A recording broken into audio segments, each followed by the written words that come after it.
Dieu. Et nous disons aussi que Dieu bénisse toute l'église. Parce que ce matin, vous êtes là, non pas pour écouter un homme, mais vous êtes là pour écouter la pensée de Dieu. J'ai béni aussi Dieu pour la présence de mon président Isaac.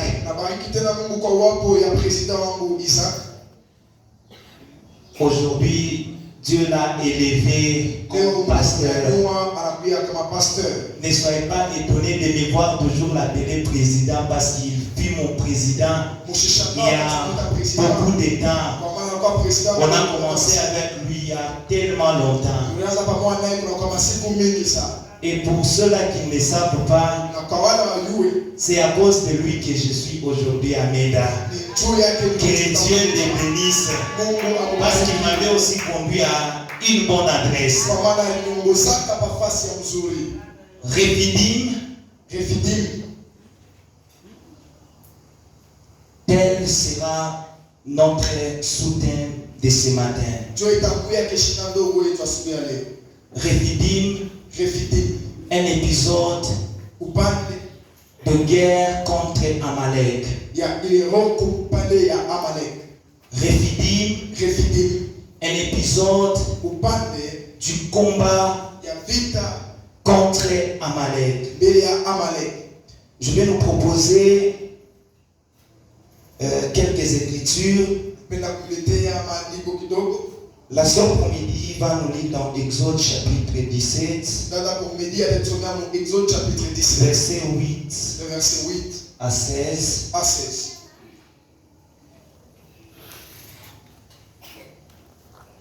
Exode chapitre 17. Vint combattre Israël à Rephidim.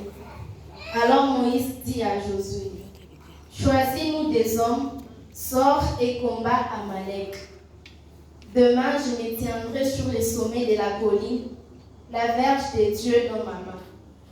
Josué fit ce que lui avait dit Moïse pour combattre Amalek. Et Moïse, Aaron et Hur montèrent au sommet de la colline. Lorsque Moïse élevait sa main, Israël était le plus fort. Et lorsqu'il baissait sa main, Amalek était le plus fort. Le main de Moïse étant fatigué, ils prirent une pierre qu'ils placèrent sous lui et il s'assit dessus. Aaron et Hur soutenaient ses mains, l'un d'un côté, l'autre de l'autre. Et ses mains restèrent fermes jusqu'au coucher du soleil. Et Josué vaincut Amalek et son peuple au tranchant de l'épée. L'Éternel dit à Moïse, écris cela dans les livres pour que le souvenir de l'Éternel contre Amalek de génération en génération. Vous pouvez écrire Éphésiens chapitre 4, Éphésiens 3, 14 à 19. Verset 14 à 19. Matthieu chapitre 9, 16 à 17. Matthieu chapitre 9, 16 à 17. Luc chapitre 4, verset 14. Luc chapitre 4, le verset 14. Job chapitre 42, verset 10. Job chapitre 42, le verset 10. Ésaïe chapitre 43, verset 18 à 19. Ésaïe chapitre 43, verset 18 à 19. Rephidim, un épisode du combat contre Amalek. Nous sommes dans notre grand thème qui est les degrés. Et on nous a longtemps parlé sur ce thème. Nous-mêmes, nous avions eu aussi l'occasion de parler sur ça. Je voudrais ajouter une petite chose par rapport à ces grands thèmes. Lorsqu'on parle des degrés, au-delà de tout ce que nous savons déjà, nous devons aussi mettre en tête que les degrés, il s'agit d'une dimension. Lorsqu'on nous parle des degrés, On veut nous amener à monter dans une certaine dimension. C'est-à-dire nous sommes à un endroit, mais nous sommes appelés à quitter cet endroit et monter dans une autre dimension. Et lorsqu'on parle de la dimension, le dictionnaire nous dit que le mot dimension vient du latin. Et il veut tout simplement dire dimension. Et dimension vient d'un verbe latin qui veut dire dimetiri. Et dimetiri veut dire mesure en tout sens. C'est-à-dire prendre les mesures dans tous les sens. Et déjà la pensée qui nous vient en tête, lorsque nous voulons parler de la dimension, lorsque nous parlons du degré, c'est que nous sommes appelés à prendre les mesures. Et ces mesures que nous allons prendre, ce sont les mesures que nous devons prendre dans tous les sens. Quand on parle d'une dimension, je prends l'exemple de la chair. La dimension de cette chair va consister à la longueur, au largeur, même l'auteur. Et cela, vous allez trouver ça dans Ephésiens chapitre 3, verset 14. Là, c'est Paul qui est en train de dire, il dit que j'ai fléchi mes genoux jour et nuit. Moi, Paul, j'ai fléchi mes genoux. Pourquoi j'ai fléchi? Pour que vous puissiez comprendre une chose. Et quelle est la chose que vous devez comprendre? La hauteur, la longueur, la largeur. Alléluia. Dieu nous appelle à une dimension qui est supérieure. Et Dieu ne veut pas que nous puissions stagner. Et voilà pourquoi il dit à Gaius, je veux que tu prospères à tous égards. Mais pourquoi nous devons faire une prière de 21 jours sur les degrés?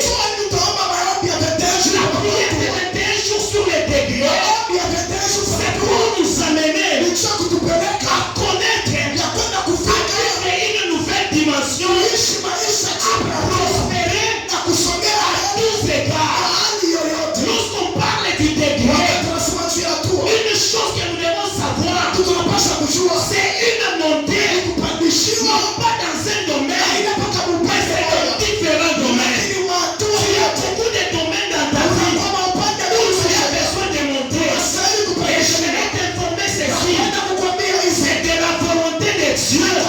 C'est de la volonté de Dieu que tu puisses quitter la dimension où tu es et monter dans une dimension supérieure. C'est de la volonté de Dieu que tu puisses quitter là où tu es pour monter au-dessus. Voilà pourquoi Deutéronome 6 dit, vous savez assez longtemps demeurer sur cette montagne. Vous êtes déjà sur une montagne. Ce n'est pas un problème. Mais vous avez assez longtemps demeuré sur cette montagne. Et Dieu vient, il dit, tournez-vous maintenant. Mais il est temps que tu puisses te tourner. Il est temps que tu puisses t'élever et monter dans la dimension où Dieu te voit. Alléluia. Dieu te voit quelque part. Mais toi-même, tu ne veux pas arriver là où Dieu te voit. Lorsqu'on parle des degrés, on parle de la mesure. Ce que j'aime, c'est qu'avec notre Dieu, cette mesure-là ne sera pas toujours une mesure qui sera relative.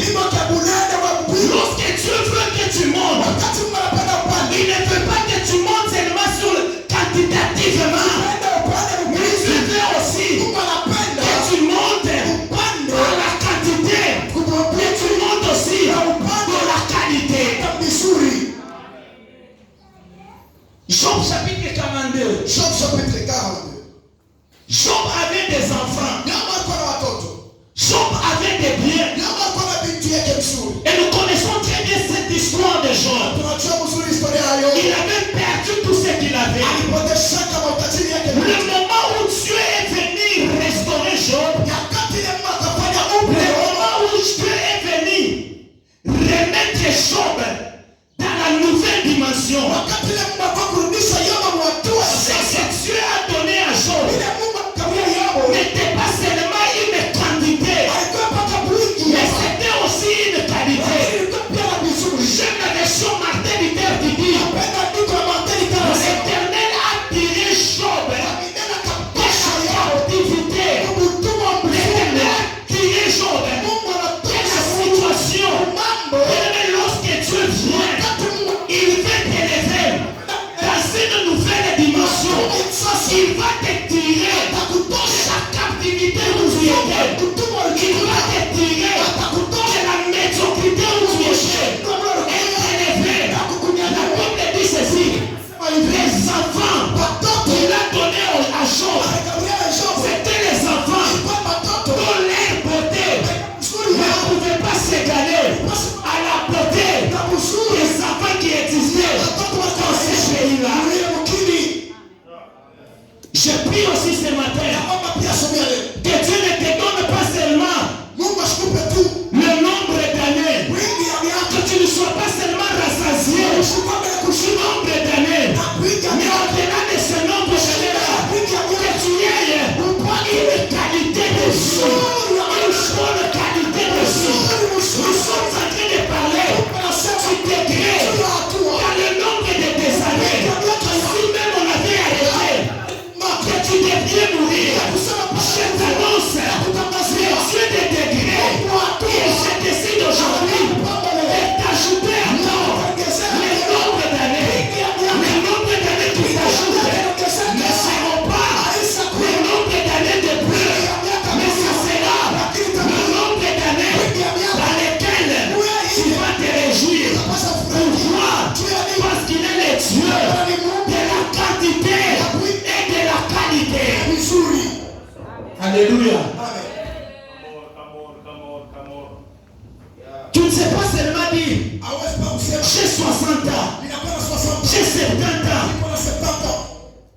Tu as quoi dans ces 70 ans-là? Que Dieu te donne une meilleure qualité de vie.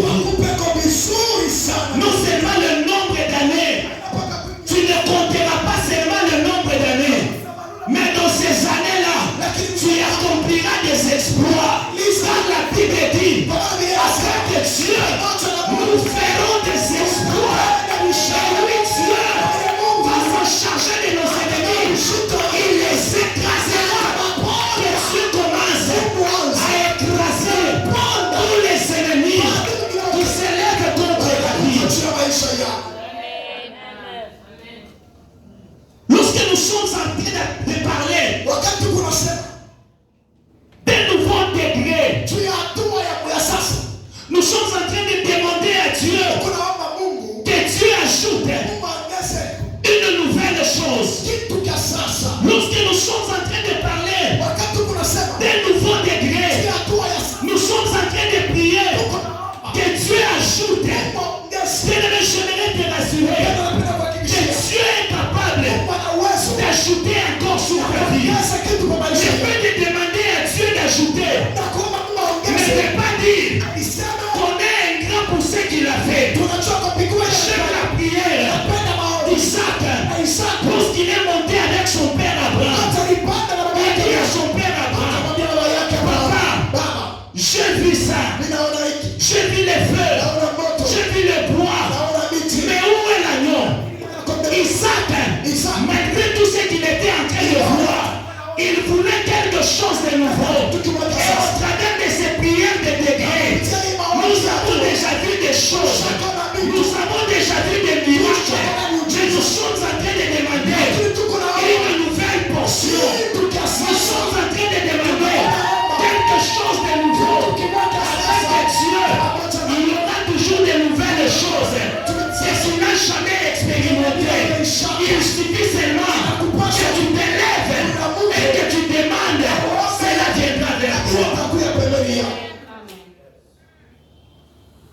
Dieu n'est pas limité. Shikia Mungu ashina na mipaka. Voilà pourquoi il dit, Ndio kwa maana anakuwa anasema, demandez muombe afin que votre joie na jua furaha yenu soit parfaite. yeye mutele yote. J'aime la manière dont il dit, jusque-là, Anasema vous n'avez pas encore demandé. ameomba hata kitu kimoja. Écoute bien aimé, voilà pourquoi papa ici avait dit, après la prière, c'est la prière. Nous sommes en train de faire ces 21 jours pour demander quelque chose de nouveau. Je te rassure que tu verras cette chose nouvelle là. C'est la chose que tu verras là. N'arrêtera pas Dieu à accomplir. Voilà pourquoi nous allons continuer à prier, prier, prier.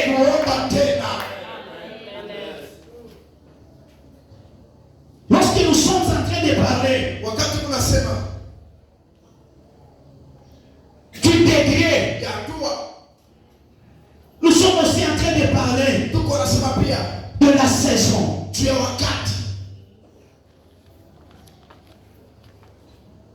Lorsqu'on parle de degré, on peut aussi vivre une nouvelle saison dans notre vie. Chaque saison qui arrive dans ta vie a ses réalités. Chaque saison qui arrive dans ta vie a ses problèmes. Chaque saison qui arrive dans ta vie, il apporte toujours quelque chose de nouveau. Et par cette prière de degré, nous sommes en train de demander que la saison nouvelle arrive encore dans ta vie. Si tu étais en train de traverser une saison de plaie, si tu étais en train de traverser une saison de difficulté, écoute ce que la Bible dit. Ésaïe chapitre 43, le verset 18. La Bible dit ceci: ne pensez plus aux événements passés et ne considérez plus ce qui est ancien. Voici, je vais faire une chose nouvelle sur le point d'arriver. La chose nouvelle n'arrive pas lorsque tu restes dans les conforts passés. La chose nouvelle arrive dans le point d'arrivée. Et le point d'arrivée, c'est la nouvelle saison. Par cette prière, Dieu va te faire quitter l'ancienne saison. Et va te faire entrer dans une nouvelle saison. Dans cette nouvelle saison, qu'est-ce que Dieu va faire? Qu'est-ce qu'il fera? Écoute ce qu'il dit. Je mettrai un chemin dans le désert. Je mettrai un chemin dans le désert. Le désert, c'est là où il y a trop de sable. Et il est difficile de savoir que par ici il y a un chemin. Pourquoi? Parce qu'il y a une autre chose qui montre qu'il y a un chemin. C'est quand il y a des traces du passage de l'eau. Mais dans les sables, dans les déserts, lorsqu'un homme passe, le vent arrive.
Alléluia. Alléluia. Je vais faire une chose nouvelle. La saison. Lorsque la saison arrive.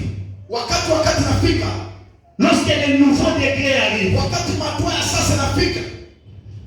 Il vient aussi avec le changement des vêtements. Malheureusement, je n'étais pas là le vendredi. Mais grâce à Dieu, Israël a brossé sur ce que le berger a parlé le vendredi. Et je me suis retrouvé que ce point faisait aussi partie de ce que le berger avait dit. Tu ne peux pas accéder dans la saison nouvelle, dans une dimension nouvelle, sans que tes vêtements soient changés. La Bible dit dans Matthieu, chapitre 9, j'aime bien qu'on lise ça.